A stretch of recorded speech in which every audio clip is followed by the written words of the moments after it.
Invite a Budget Blinds style consultant to show you how to transform your rooms just by changing your window coverings. Canada's #1 choice for window coverings. Visit budgetblinds.ca today. All right, Moses is here now. Sports. It was a big, busy weekend for sports in the city, and the Lakeland Rustlers soccer teams wrapped up the 2015 season yesterday. Yeah, both teams not making the playoffs. There's a bit of a disappointment. Of course, they did play better as they got later towards the season. The ladies, we'll start with them, taking on the Medicine Hat Rattlers. We'll go to this one, trailing 1-0. Rattlers corner, Emily Weimer puts it on net. It'll be Oslin McDaniel who gets a piece of it, but not before it hits the post and goes in. It's now 2-0 for the visitors. The Rattlers will try to put this one away. It'll be Kathy Lewiniuk who will look for her second of the game. The nice little chip over, but Amy Gastola saves the day, clearing the ball. Now the Rustlers will look to break the shutout bid for the Rattlers. Sarah Downing will send the ball up, and the Rustlers would be awarded a free kick on the play. Will just miss it, but Sarah Downing with a nice little kick, making no mistake. It's now 2-1 for Medicine Hat. Now a late charge for the Rustlers, but to no avail, as they drop their last game by a score of 2-1. Now to the men. They were trailing the Rattlers 3-1. Shane Rayam will send it up to Justice Yaya Kikut, who produces a nice little flick to draw the Rustlers within one. Now the Rustlers would draw even. Lewis Isle will send it up for Stefan Kukovic. And as he receives the ball, he'll make a nice little chip over the keeper, and we're all tied up at 3 apiece. Now, the late stages in this one, Bernie Ramirez weaves his way through several green shirts before putting the ball in the back of the net for the game winner. 4-3 the final. A disappointing end for the Rustlers. We caught up with Coach Kevin Wagner about the overall season for both clubs. We played our 3 best games at the very end of the season. We got 0 points. We played our worst soccer when we were getting points because we were learning how to play and learning how to compete. And we got to the point where now we're there. We're just a little bit, we're not quite there yet, but to win games. But the best that we had played was the last 3 games, and we got 0 points for it. But performance and getting to that level with, I think, 13, 14 first years, it was a very good season for us. It was a weird amount of ties, that's for sure. We were competitive and people had passion for the sport, I think, which helped us because we didn't give up if we were down. Things to build on, every section of the field, forward, mid, and defense. There wasn't one that was stronger than another. We just all have to learn to work as one and fix little problems.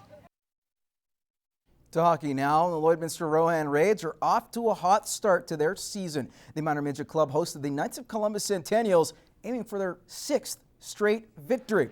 It didn't take long for the Rays to strike in this one. Kals Quist will put it on hard forecheck. We'll put it on net. Jaden Gardner there to clean up the rebound. 1-0 Rage, 43 seconds in.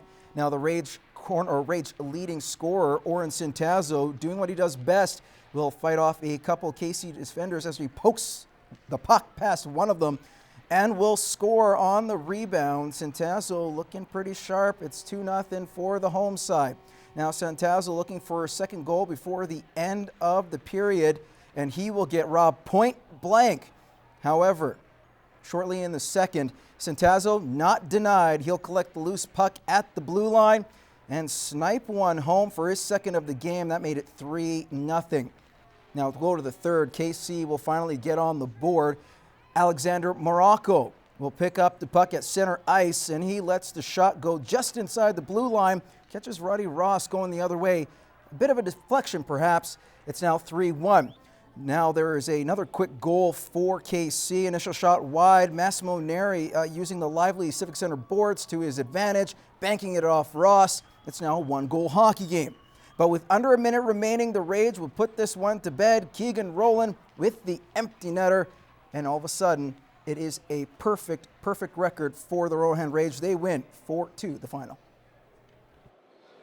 I thought we'd come out and we played a good, probably good first 39 minutes.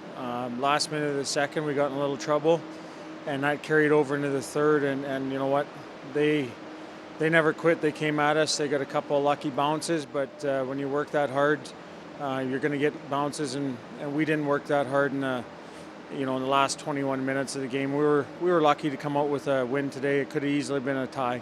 I thought we played pretty well. I think that we kind of sat back in the third period, but thought we played 40 good minutes, but we just gotta, from now on, we just gotta, even yesterday's game, we didn't play full 60. We just gotta start playing a full 60 minutes, and but for the most part, I thought I played really well. Welcome back, everyone. We begin with the Bantam AAA Female Icecats that were back in action. They wrapped up a doubleheader versus the Sherwood Park Royals. Now, the Cats gave the Royals their first loss on Saturday by a score of 3-1. On Sunday, they were looking for the clean sweep of the two-game set. We'll go to the second period with the game still scoreless. It's going to be Talon Stevenson. She's been fantastic for the Icecats. Over the blue line, just puts it on net, gets a nice little bounce going her way, 1-0 for the Icecats. We'll go to the early third period, where the Royals will look to tie it up. Samantha Weber's backhand will reach the net. She gets blocked, but she gets her own rebound as she rips it home to tie it up at 1. Jaden Ackroyd looking to give the Cats the lead once again. She would be denied on one end, and that will lead to a big chance at the other. Chloe Giraldes will turn on the Jets and go end-to-end, putting it inside the post and in. It's now 2-1 for the Royals, and she's a happy young lady right there. Now the Royals would end this one as Abby Fontaine will seal the victory with the empty netter. The Royals take it 3-1, splitting the two-game set. We caught up with head coach Sean Cashel and talked about their doubleheader split. They're competitors, right? They wanted the 4-point weekend, but it's a good thing to see that, you know, from last weekend having two poor games that we all agree on we didn't play that well, and coming out and playing ultimately 50 minutes today, and in the last 10 we kind of stepped back. So the girls are competitors, they're upset about losing, but it's a learning process, and that's something that we need to learn from, is to play a full 60.